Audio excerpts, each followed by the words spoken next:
देखिए, कल तो मैं यमुनानगर गया था, उससे पहले और भी इलाकों में गया था, मैम और कई जगह। बहुत ज़बरदस्त नुकसान हुआ है हरियाणा का। और कल यमुनानगर गया तो वहाँ जमुना के साथ साथ जितने गांव हैं उनके तो कई होंगे तो पूरी पूरी 50-50, 100-100 एकड़ जमीन बह गई, पॉपुलर समेत जमीनें बह गई। बड़ा भारी नुकसान हुआ है, इसमें कोई दो राय नहीं। पूरे हरियाणा में कोई 6,000 के करीब गांवों के में नुकसान हुआ है और 18 लाख एकड़ का इफेक्ट हुआ है। ये इन्होंने दिया है और 4 लाख से ज़्यादा किसानों ने ये क्षतिपूर्ति में डाला है। लेकिन असली नुकसान और भी ज़्यादा है।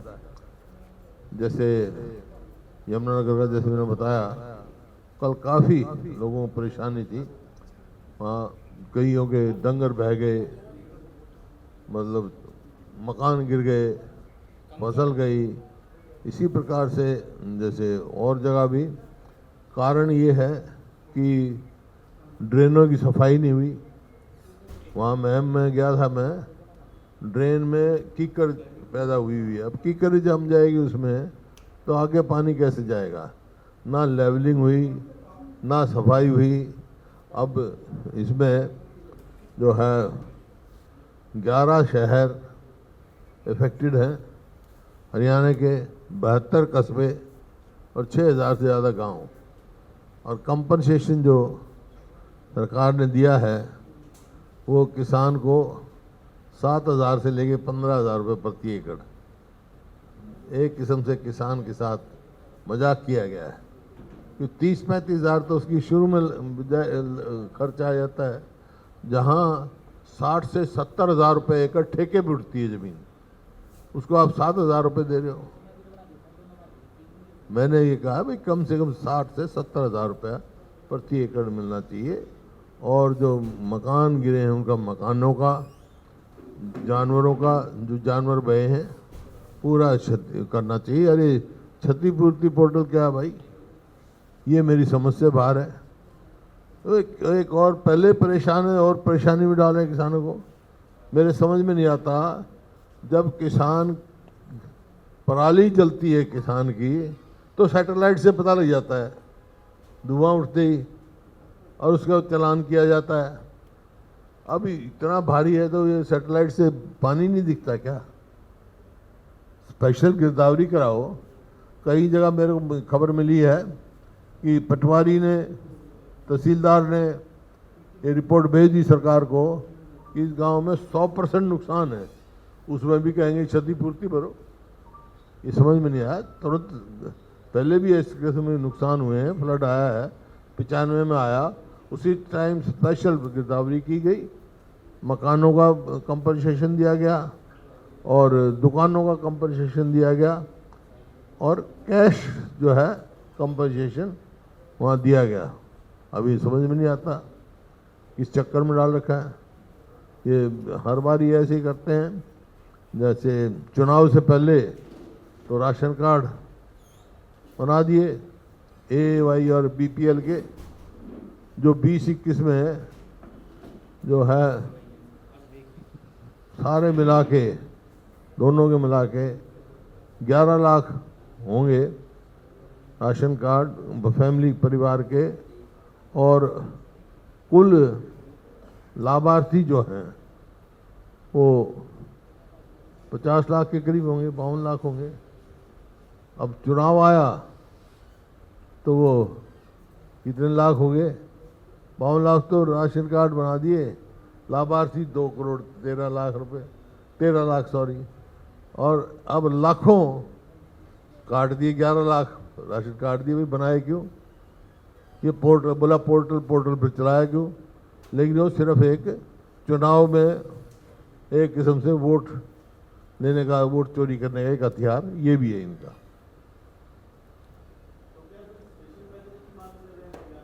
बिल्कुल। देखें, अब प्रधानमंत्री ने पंजाब गए, हिमाचल गए, उत्तराखंड को दे दिया, यहाँ कुछ भी नहीं दिया।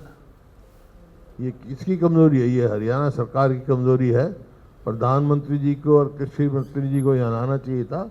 वो दिखाते कितना नुकसान हुआ है, ताकि स्पेशल पैकेज हरियाणा को मिले और जो ये कंपनसेशन दे रहे हैं वो एनहांस्ड कंपनसेशन देना चाहिए। ये एक किस्म से मजाक नहीं करना चाहिए किसानों। बिल्कुल बिल्कुल। आज जब आप देख रहे हो 18 लाख एकड़ जमीन जब क्लेम क्षतिपूर्ति में आ गए, 4 लाख किसान, तो इससे फालतू गया। 6,000 से ऊपर गांव में हुआ है, 72 कस्बे में है, 11 शहरों में है।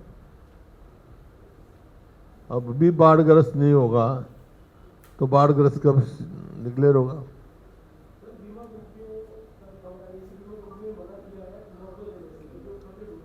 देखिए, बीमा कंपनियों का, ये जो कंपनियां हैं प्राइवेट कंपनी है। मैं बार बार ये कह चुका हूँ, प्रधानमंत्री बीमा योजना बिल्कुल फेल है, केवल कंपनियों के मुनाफे के लिए, किसान को नहीं। अब कह दिया जो धान पानी में डूब के उसकी कंपनसेशन नहीं देंगे, हम मना कर दिया उन्होंने। और ये ऐसे ही किया जैसे 2022-23 में तो शायद जो कंपनसेशन दिया था, आया था वो 23-24 में तो कंपनसेशन आया 2,500 करोड़ के करीब। और अब वो चालू साल में जब कंपनसेशन आया 265 या 270 करोड़ का, एकदम जो है 90% कंपनसेशन में कमी आई। ये पार्लियामेंट में मिनिस्टर ने जवाब दिया पार्लियामेंट्री में।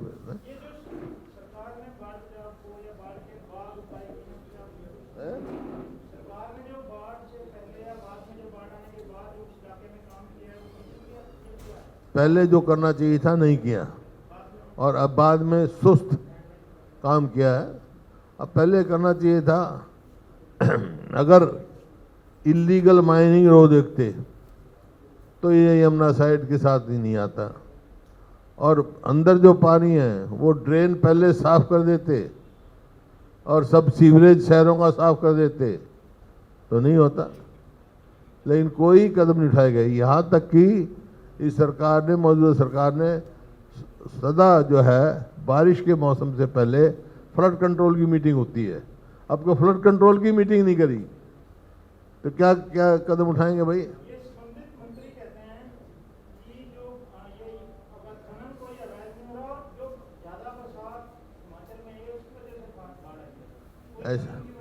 ऐसा है, खनन नहीं है तो हाई कोर्ट कह रहा है 100 फुट तक खोद दिया, 3 फुट जो उस तक होनी चाहिए वो 100 फुट तक खोद दिया। और अवैध खनन क्या होता भाई? हाई कोर्ट पूछेगा, सुप्रीम कोर्ट बताना लगा, नेशनल ग्रीन ट्रिब्यूनल बता रहे क्या, सब कह रहे हैं अवैध खनन है, खुला हुआ अवैध खनन है।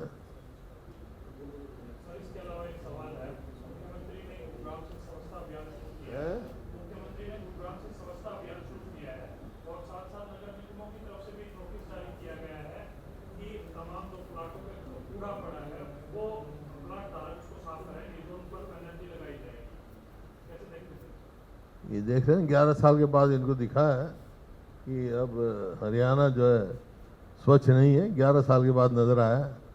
और जो प्लॉटों की बात कह रहे हो, मतलब अब ऐसा स्थिति कर दी है कि जो ये हुड्डा का नाम बदल के क्या कर दिया है, HSBP, वो प्रॉपर्टी डीलर बने, खुद प्रॉपर्टी डीलर बन रहे हैं, समझ से बाहर है। गरीब आदमी तो वैसे ही पहले बाहर कर दिया। ये जो बना था, हुड्डा पहले बना था, वो नो प्रॉफिट नो लॉस पे के लिए बना था, और इसलिए बना था कि मिडिल क्लास को, गरीब आदमी को उचित रेट पे प्लॉट मिल जाए और फिर इलीगल कॉलोनाइजेशन ना हो। ये अब ये मुनाफाखोरी में चले, मतलब लॉटरी से निकालते थे, वो सिस्टम ही बंद कर दिया। ऑक्शन करते हैं, ऑक्शन सिर्फ प्रॉपर्टी डीलर लेते हैं, वो भी अगर 40 प्लॉट हैं, 7 की एक बार करेंगे, 8 की एक बार करेंगे, 5 की एक बार करेंगे, ताकि वो नंबर ना पड़े, ऑक्शन के लिए। और वो इतने महंगे दे रहे हैं अभी बैठे थे पंचकुला का, वो बता रहा था जी 200 गज का जो 25,000 रुपये कभी लिया था प्लॉट, वो 4.5 करोड़ का है।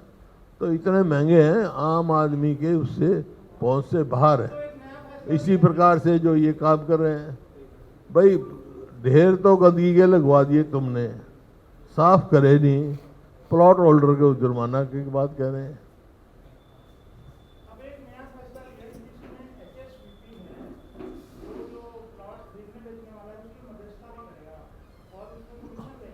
कहा था मैं प्रॉपर्टी डीलर बन गया, अभी तो कहा तो है यार, तो सुनता तो है नहीं, दोबारा वही सवाल पूछे इस बात को। अभी तो 1 मिनट में तो मैंने कहा था, यही मैं कह रहा था, प्रॉपर्टी डीलर बन गई। मकसद तो ये था कि गरीब आदमी को, मिडिल क्लास को प्लॉट मिले, इस मकसद से बना था। वो पहले हुड्डा के नाम से था, अब ये इसके नाम से हो गया। हुड्डा का नाम तो बदल दिया क्योंकि उनको लगा भाई ये हर जगह मेरा ही नाम आ रहा है, तो इनको ये नहीं पता भाई ये हरियाणा अर्बन डेवलपमेंट अथॉरिटी से थे, HUDA, मैं HOODA, मैं तो हरियाणा ओवरऑल डेवलपमेंट अथॉरिटी हूँ।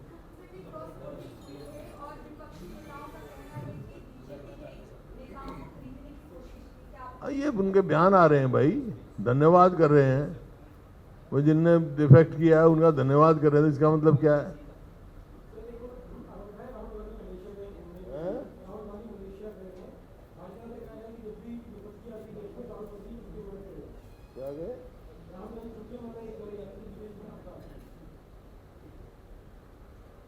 ये क्या बात हुई? अब ये हमारे प्रधानमंत्री अरे रोज बाहरी घूम रहे हैं, कितने दिन बाहर रहते हैं वो? किसी काम से गए होंगे घूमने। और बोलो हैं?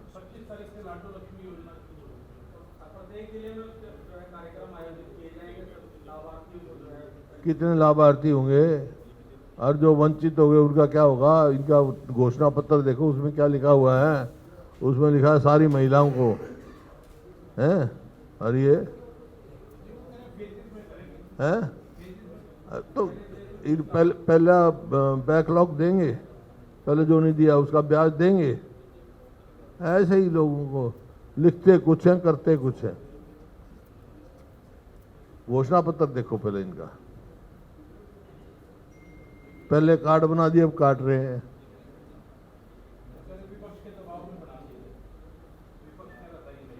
हैं?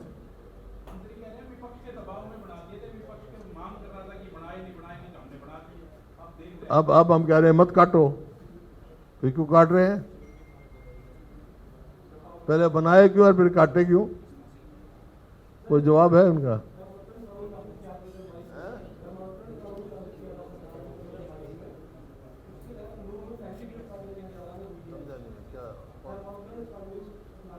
कानून क्या है? क्या है वो? धर्म? अच्छा, धर्मांतर का, जलमंत्र कह रहा है, एक धर्मांतर कह रहा है, मेरे बता धर्मांतर है। सिर्फ ये तो इनका वोट लेने का वो है नहीं, सबका अपनी अपनी आस्था है।